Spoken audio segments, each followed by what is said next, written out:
બિલકુલ ભાવિક, કેમ કે અમેરિકા પણ ત્યાં બ્લોકેડ કરીને ત્યાંની પોતાની જે અમેરિકન વોરશિપ છે નેવીની એ ત્યાં લગાવી છે, એટલે અમેરિકા સ્વાભાવિક છે કે આ બેઠકમાં ભાગ નથી લેવાનું.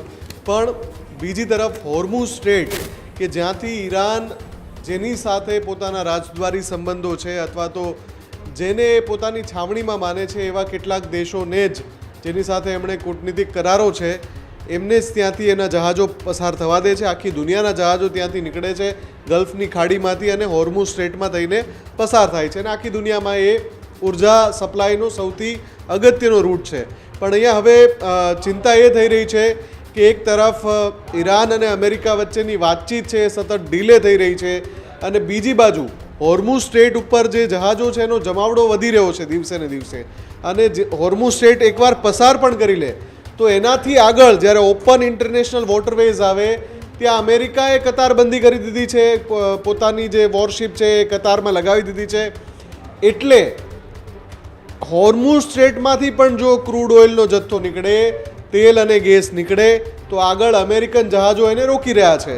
આ બંને ભીષણ પરિસ્થિતિ ભેગી થવાના કારણે વિશ્વના જે દેશોમાં પેટ્રોલ, ડીઝલ કે ગેસોલિન ઈંધણ તરીકે વપરાય છે એ તમામ દેશોમાં ચિંતાનો માહોલ છે. એટલે 40 દેશો એક સાથે આવ્યા છે અને આમાં અમેરિકાના ઘણા બધા સહયોગી રાષ્ટ્રો પણ છે કે જે રસ્તો કાઢવાની કોશિશ કરી રહ્યા છે.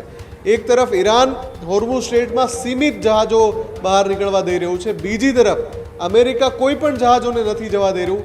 એક રીતે જોવા જઈએ તો અમેરિકા દાવો એ કરી રહ્યો છે કે અમે જે બ્લોકેડ કર્યું છે એ બ્લોકેડ માત્ર ઈરાનની પાસેથી જે તેલ અને ગેસની સપ્લાય ખરીદીને આવી રહ્યા હોય એવા જહાજોને રોકવા માટે બ્લોકેડ છે, બાકી બીજા કોઈ દેશો માટે નથી. ઈરાન એવું કહી રહ્યું છે કે અમેરિકા સાથે જેટલા દેશો છે એના જહાજને અમે નહીં જવા દઈએ, અમારી સાથે જેટલા દેશો છે એને જવા દઈશું. આ બધી ગડમથલમાં થઈ શું રહ્યું છે? 100 જહાજ નીકળવા જોઈએ એના બદલે 10 જહાજ પણ નથી નીકળી રહ્યા.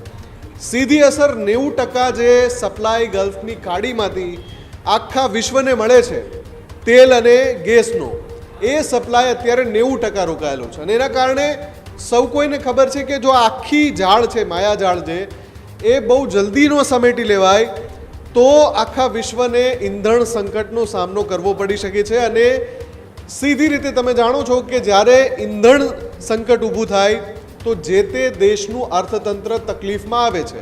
આ જ પ્રકારની તમામ અપડેટ જોવા માટે ન્યૂઝરૂમ ગુજરાતને લાઇક, શેર અને સબસ્ક્રાઇબ કરવાનું ભૂલતા નહીં.